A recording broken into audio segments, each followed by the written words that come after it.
Wow. Yeah, I'm always impressed by that. Hi, I'm Jack. I'm Colleen. Welcome I, to Yeat, Don't Tell Me. I'm in the zone, so I have to be fully masked living in downtown Newburyport. It makes sleeping really, really hard. But, that's the rules, though. So I do need to do a Bazooka Joe. Oh, yeah, so that works. There you But go. let me tell people a little bit about what they should or should be doing. You never know. There could be some newbies to Zoom on this, so I'm gonna just kind of give you the intro into how to behave in a Zoom recording. First of all, your mute and unmute and your start video is in the lower left. Make sure they're both off. You can turn them on at the end after we're through all the questions. And then on the upper right of the screen, best is Hollywood Squares view, so you see both Colleen and I at the same time. And if you don't want to see all those other little black squares, if you happen to have your mic on or your video on, we're going to turn them off for you. And you can also click on any of the black squares, the three dots, hide non-video participants, and then your screen gets enormously simple to look at. So that's it from the housekeeping point of view. Nice. Well, then I think without further ado, we get to it. We like to make this quick, snappy, get people some history tidbits, and then we're out of here, right? Awesome. All right, let's launch that first question. All right. Mm-hmm. Jack, you going to do odds or am I going to do odds? Oh, we didn't decide on that, did we? I'll tell you what, I'll do odds. All right, take it away. Okay, during the 1700s and 1800s, quarantine ships were asked to anchor where? Off Half-Tide Rocks, near Plum Island Point, off Black Rocks, or in Salisbury? So you can, quarantine. How fitting that this should come up as the first question. if it were me, they should be down in Boston. Don't even come near here. They can't come to Newburyport. That's right. Yeah. Awesome. That's we did some research on this a little earlier, and it was featured in Newburyport magazine about where the what do they call it, the pest house, or the place they took people to. Okay. It happens to be where the Newburyport Public Works is now. So don't go digging the land around there. You might dig up some cholera. Would it keep that long? Good Lord. I don't know. God only knows. All right, let's see. We have 10 of 14 who have made a selection. 11, let's go take a chance and we'll call it. Anyone else coming in to vote? Oh, 12. Oh, yep. People coming in last minute. They sure are. There's like 16 folks on the caller. So, well, two of us, so it's probably 14. 14. Okay, let's call it. Am I going to call it? Okay. All right. Share the results. And Jack, the answer is? The answer was off Half-Tide Rocks. Most people thought it was near Plum Island Point, which you would think, but the river's ripping there, as we have found out this summer with the number of people the Coast Guard has had to pull out. No kidding. But off Half-Tide Rocks, which has always been a problem for the American Yacht Club, right? Yes. Any real poor sailor like myself will immediately hit those rocks when you come out of the yacht club. That's because you're a rock star, Jack. Oh, there you go. And just for some new folks on the call joining us today, this is the honor system. So if you got it correct, that would be two of you. Just make a little hash mark and keep track, and we'll catch up with how many you have correct at halftime, as well as at the end of the show. It's the bragging rights winner, and then the randomly selected. And then the random winner, exactly. Jack, I am going to go right to question 2. All righty. The original entrance to Oak Hill Cemetery was on State Street. You're not sharing it.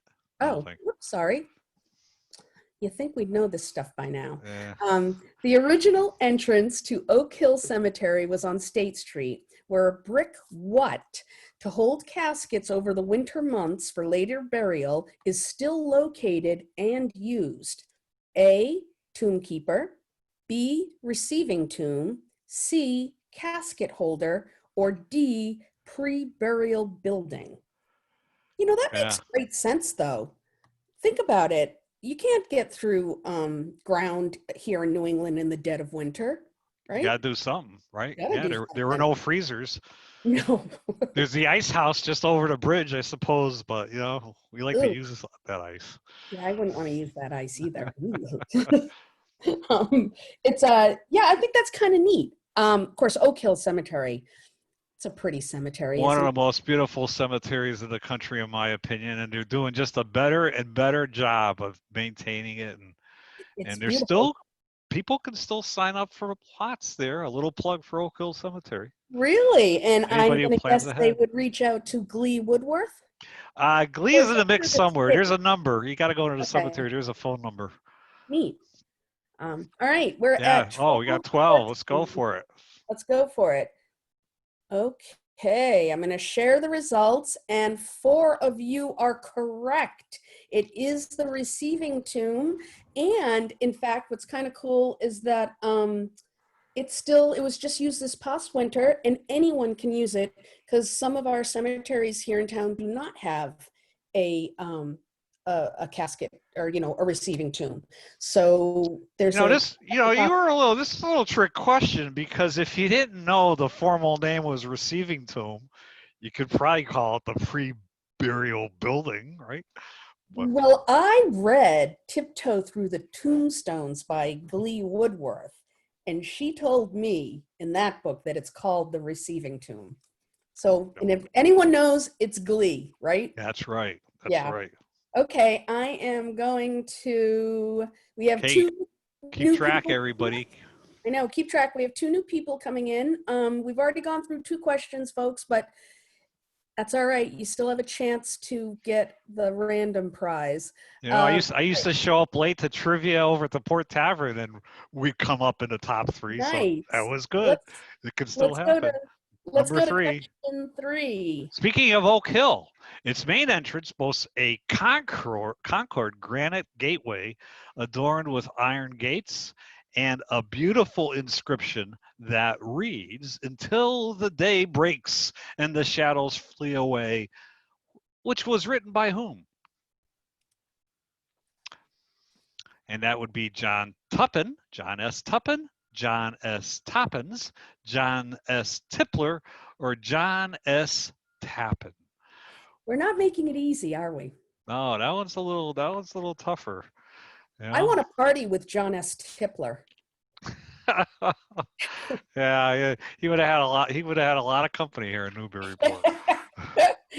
um, it's it's beautiful though, and I have read that inscription. Yep. And I tell you, last year they redid all the ironwork on that entrance, and it is just gorgeous. Now next is they got to do the one over on the other side.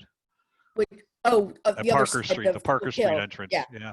Yes. Yes. I always forget that Parker Street entrance is there. Yep. But I Oh, do yeah. know about it because when we used to do the Halloween hauntings at the Museum of Old Newbury, the hay rides, and talk about the scarier and more disturbing tombstones in there, the stories behind them, I did know that's how the horses came in. Yep. So, Oh, yeah. yeah. Oh, wow. Yeah. Wow. Okay, let's call. We All got right, 14 call it. people. And the correct answer is John S. Tappan. Yes. Which 9 people said John S. Toppins, but if you're old Well, I like can see me. that. But you know what, Jack? I can see that because we have Toppins Lane here. Yep.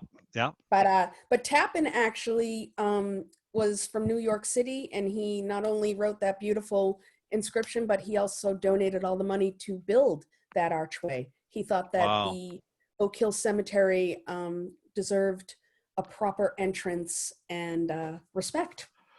How That's about that? excellent. And it's beautiful. And I got to tell you, we have a fair amount of Newburyporters that went to New York, made their money, and then came back and gave it back, like Bromfield and Tappins. And yeah, it's cool.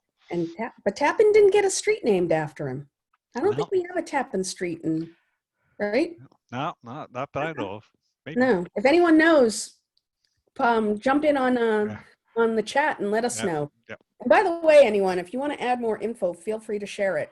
Or correct us. Or correct us. Yeah. Okay, next question. Next question. Let's keep this going. All right. Question 4. Okie dokies. On Oh, hit the share button. Yep, Yeah. there we go. All right. On his last voyage, Captain Francis B. Dodd, 1805 to 1841, a Newburyport native, stopped in Havana, Cuba, where he contracted yellow fever and died. That's kind of sad. His body was placed in a mahogany coffin and then into a second container filled with what? A, formaldehyde, B, rum, C, isopropyl, or D, seawater. If you don't know this one, you're not a Newbury reporter.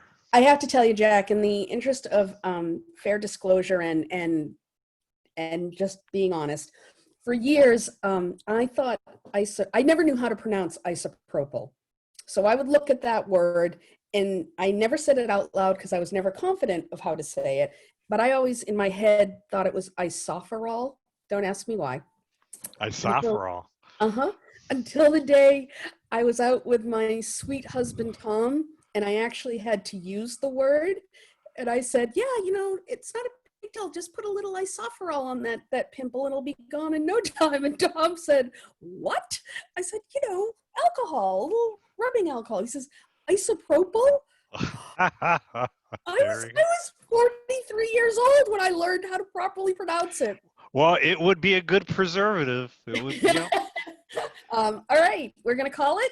Let's go. We're 12:11 is the last people are thinking so far. Oh my gosh. Oh my God. Where's my? We'll give them another few seconds. Are those other 3 people gonna come in? Yeah. I don't know what I did. I don't know what I did with my social alarm. Oh no, I had it earlier and I lost it. Oh no, do I end it? Go for it. Okay. End it. And the proper answer is, and you are all correct. Yes, baby. It was, wait, what? Yes. Give me a Y. Give me a yeah. Everybody got rum. Awesome. It's a social. We go out and have shots later today. Excellent. Yep, rum is the answer. In fact, I guess the oak barrel that they put it in, the cask, is called a puncheon. There it is. And it was more than 3 feet wide and surrounded by, God, how many? 12 heavy iron loops, 4 inches thick, to keep it intact and to fit the good captain. So there you go. Wow. He went down with a smile on his face. Way to go. Way to go. And that brings us to halftime before we go to, here, let me just share the results so everyone can see it. 100%. Everybody got rum. That's beautiful. Everybody on the call's a Newbury reporter. Way to go. So today, our random choice winner will get a set. Stop it. We'll get a set. Can you guys see this? Wait a sec. There we go. There you go. A set of Laura Coombs Hill's note cards. There's 8 in here with envelopes. Beautiful print. And we'll get that to you. Make sure I get your email or something so I can contact you, and we'll arrange drop off or delivery or whatever. Who's that note card? Is that Laura Coombs Hill, or is that one of her paintings? No, that is, I believe, Dorothy Bass Whitney. Wow. Yeah. Very nice.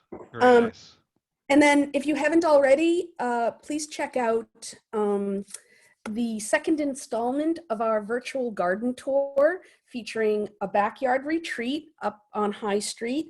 If you just go to our www.newburyhistory.org, it's right on the landing page, and you can click on it, as well as watch past episodes of Yeat, Yeat, Don't Tell Me. Yeah. But I'd rather have Jack tell us about tonight's First Friday at the Customs House. Oh, First Friday at the Custom House. First Friday was kind of like the social event every Friday, the first Friday of a month. And unfortunately, with the coronavirus, we haven't been able to get together, but we're still online. And tonight, we're going to have some special guests, Privateer Rum and those crazy guys from Untapped History, go through a couple of recipes for drinks. So it was appropriate that we ended up with the Francis Todd Rum question, because yeah, there will be some rum drink recipes and other Nice. types of recipes that you should have your well-stocked liquor bar on hand and join us tonight 6:30. You could, if you're not a member, you can join the YouTube channel. If you are a member, you should have received an email with the Zoom link so that you can participate and talk and contribute. So yeah, First Fridays tonight. We had our last weekend, we had the On the Lawn concert, which was just a gorgeous night. Everybody who attended just went, And went who was crazy. performing? John Do you remember? Tavano, and oh my gosh, I forgot who the second person was. Oh, with the celloist. And it was just the weather was perfect. It was, I like to tell people, it was the event of the summer. Of course, this summer, that's a really low bar, but, but At least it you was guys the were- event of the summer. And it was people, I mean, I saw some of the images. Everyone was social distancing, which was great. Yep. About how many people do you think were there? Oh, I think it was like 30, maybe, yeah, 30 Okay. people or so. And then a lot of people were walking by and stopping in. Yeah, so Nice. it was nice. It was relaxed. Everybody was separated. It's open air. So it was a lot of fun. And then Uh, was it your lawn that had the militia? The next reenactment? day, same thing. Yep, same thing. That very popular, especially when the guns go off, right? Yeah, no Uh, kidding. yeah, Ooh, they so must have been hot in those uniforms, though. Oof. they were. It I was a can't- hot day. A lot of Oh, people maybe walking by and just, talking to them and getting some info was very good. 40 That's people. awesome. Now, Susan tells us 40 people showed up out of 50 who bought tickets for the music event. That's awesome. Yeah, it was Nice. just, yeah, so it was good. So we got things happening over at the Custom House. But tonight, First Friday, join us. Yay. Sounds YouTube great. channel. You can just go to the Custom House YouTube channel and you get pinged. It'll come up as a live event, or if you're a member, check your email for the Zoom link. Okay, super. Shall we get on with question 5? Let's go for it. All right, let me launch it and go. Okay, Albert C. Titcomb, who lived 1831, 1899, was a gold miner for 2 years. There were a few of us from Newburyport that did that. A shipper in South America, a jeweler, Newburyport City Council member, and he was named interim mayor upon the death of William H. Hughes. Lived on High Street in what current day location? So did Albert Titcomb live at the Brigham Manor Nursing Home, the Museum of Old Newbury, the Natural Grocer, or the Home for Aged Men? Pick your choice. Yeah, could most of those are, you would think, would make a lot of sense. Could be any of them, right? Yep. Um, Oh, Of course, if absolutely. he lived at the Natural Grocer, he ate well. Ba-dum-bum. Or the Home for Aged Men, who Mary Eaton Baker has been there's a lot of work on the history of that. Really? home. Okay. Huh. And of course, the Museum of Old Newbury. You know, there's quite a possibility. We know Well, someone else lived in it at one point. But Besides Titcomb had Cushing. quite a career there. Gold miner, shipper, jeweler, Yeah. city council member, mayor. Wow. And I understand William Hughes was the editor of the newspaper Yeah. when he was mayor and passed away. Yeah, I kind of put it all together when my PR history. Awesome. So we have 12 of 13 have voted. Nice. Okay, let's call let's it. call it. There's somebody's coming in Oh, under the wire. oh, Boom. no. Done. Oh, done. All right. Share the results. Okay, And- so the correct answer was the Brigham Manor Nursing Home, which Yes, the majority of people got, but it was almost evenly split. Museum of Old Newbury and a Home for Aged Men were second. But Brigham Manor, that's a home near and dear to my heart, because the guy who lived in my house, Abraham Wheelwright, built that house, which Titcomb bought after a few years kinda after he cool. died. Yeah, so that's Brigham Manor's near and dear to my heart because my sweet father lived there for a time before passing, and they took very good care of him. And he loved that house. He loved the interior, especially the old side, of course. oh, it's a great. Have you been up to the No, cupola? no. I've been though in the front windows on the second floor. You have, of course, you have. Yeah. And the All right, third so- floor is still like intact from the Yes. 1800s. So Yeah, it's really, they haven't done anything I except put air conditioning equipment in there. smart, right? Got to keep everyone comfortable. All righty. How are people doing so far? We have 5 questions that we've gone through. I'm just curious where folks stand. If you want to throw that in the chat, and I'm going to go right into question 6. All right. Yeah, throw how many you have right in the chat. And we'll see where folks are. Chris Edmonds doing terrible. Terrible. Funny. Great answer, Chris. All right, question number 6. Newbury's first church. Now, this is kind of a, everyone think this through.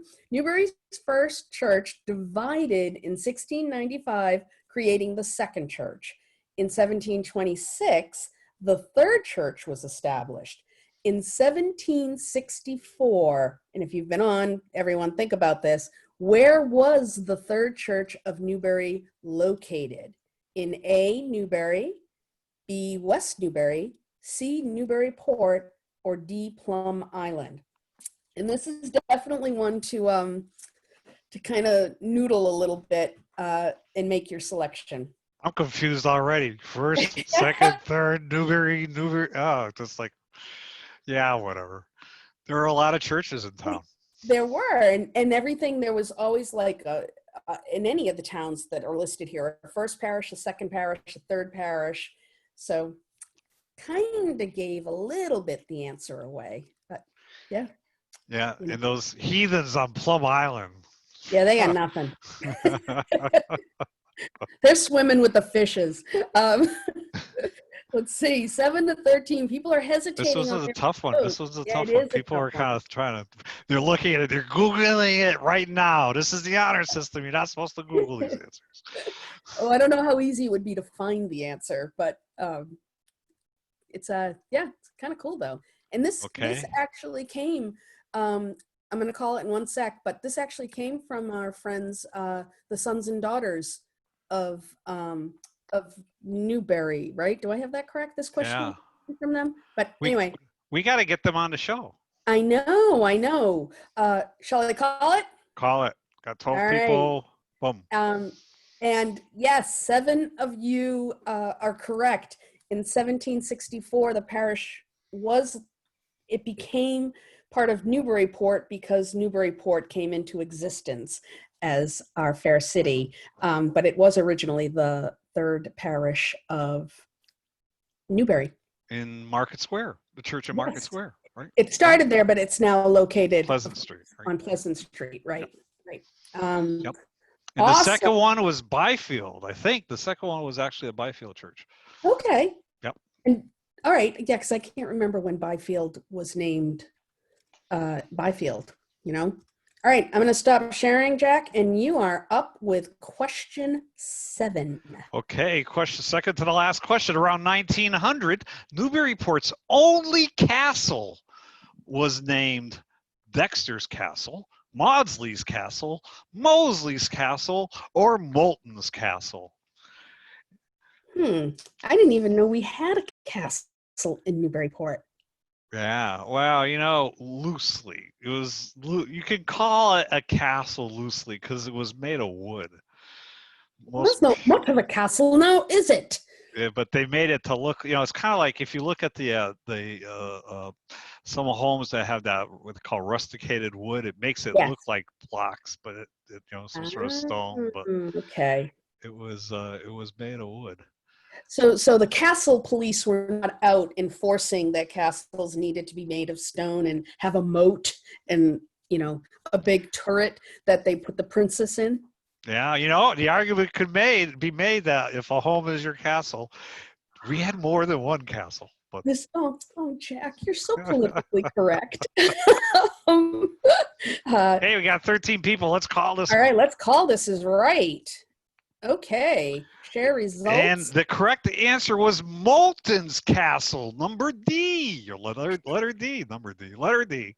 Most people chose Mosley's Castle, but we're throwing a curveball at you with all the M's. It is in Maudsley, right? And you can take a walk up there now too, because it's still, you'll find if you go to where it was, there's still kind of some remnants, rocks, things like that.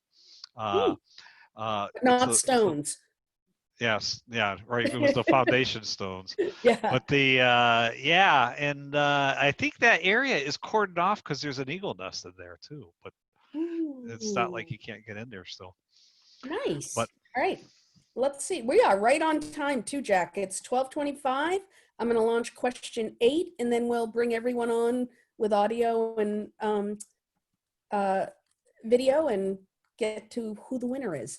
Okay, question 8, folks. The Dalton House, located at 95 State Street, was built in 1746. Noted guests have included George Washington and the Marquis de Lafayette, just to name 2. It boasts what in its basement? Private graves of the Dalton family members, candlepin bowling lanes, faux windows, as well as extra antique interior molding and window sashes, or a wine cellar that extends under State Street. Have at it. Beautiful house. I've been fortunate enough to go to a couple parties. I'm not a member because it is still a gentleman's club. wow. Yes. Well, I'm not a gentleman, so I can't be a member. Oh yeah, you are a prince among men, though. So you need to be in the prince's house. Let's see. Yeah, but it's beautiful inside. Just they take impeccable care of it, and it's pretty cool. That is actually Donald's house, one of those homes that has that kind of rusticated wood that's made that look Yes, like some kind of stone. But cinder blocks and stuff. Exactly. yeah, You're yeah, correct. yeah. And So hey, 13 people all right, voted. got 13 and 13. So let's end the poll, and we will share the results. And yes, 8 of the 13 are correct. They have 3 candlepin bowling lanes that automatically set via a foot pedal, and they are considered the oldest bowling lanes in New England. Wow. Yeah. Yep. Wow. And they're gorgeous. Oh my goodness gracious. They take you could eat off the wood floors. They are so pristine and shiny. It looks like glass. It's just, they're very, very pretty. So I've never played. I've only seen them. Yeah, Yeah. very cool. And it does go under State Street. All right, let's unmute everyone and see how folks did. You know, I'm amazed at how people have behaved because we've had people allowed to be unmuted since the beginning. But So you how can join in. Yeah. Tell us how many you got right. Did Yeah. anybody get them all right? Yeah, how did people, oh, wow. iPad Sally got 5 right. Anyone else beat that? No, just 4. Just 4? That's pretty good though, Camille. I got 6. You got 6 is great. Who was that?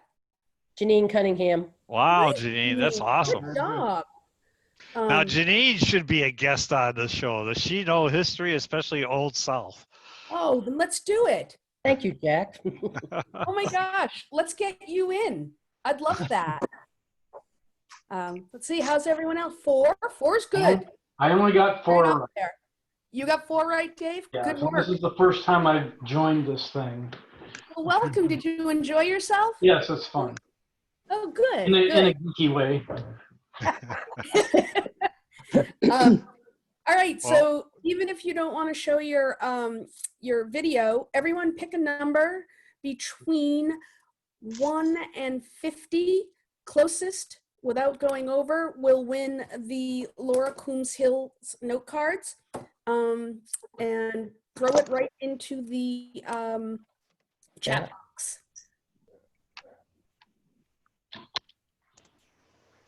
Let's see. Alice, can you give us another number since 13 came in for you?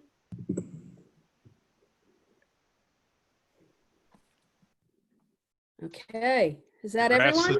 Congrats to Janine. Looks like she's got bragging rights. She does have bragging rights for sure. And it looks like Alan Husak wins the note cards. Well done. Awesome. I should defer because I won 2 times ago. I got that terrific plaque from the Customs House, the slate. So I want me will to go with the defer next to person? the next party. Okay, Sure. then that is Alice Cunningham. Okay. Yay! Awesome. Nice. Very nice. What was the number? No, I don't think I'm sorry. The number, what? Where's Alice? Wait a second. No, I'm sorry. Allison put another number in for Steve W. Right, there you go. Sorry about that. Yeah, because Steve came in first. Sorry. So Steve W., I don't know how to reach you. Can you send a message to info@newburyhistory.org so I can get these to you? And that would be awesome. And it's now officially 12:30. So guess what? Oh. Hurry. All right. We'll see you guys on the 21st, I hope. No, wait. Is that the right date, Jack? Yeah. Friday, August 21st is 2 from today. Yeah, must be. Yep. Yeah. Okay. Yes. August 21st. We'll let y'all know, and everyone. Thank you. Thanks. Thanks a lot. Lots of fun. Thank you. Thank you. Bye. Bye-bye.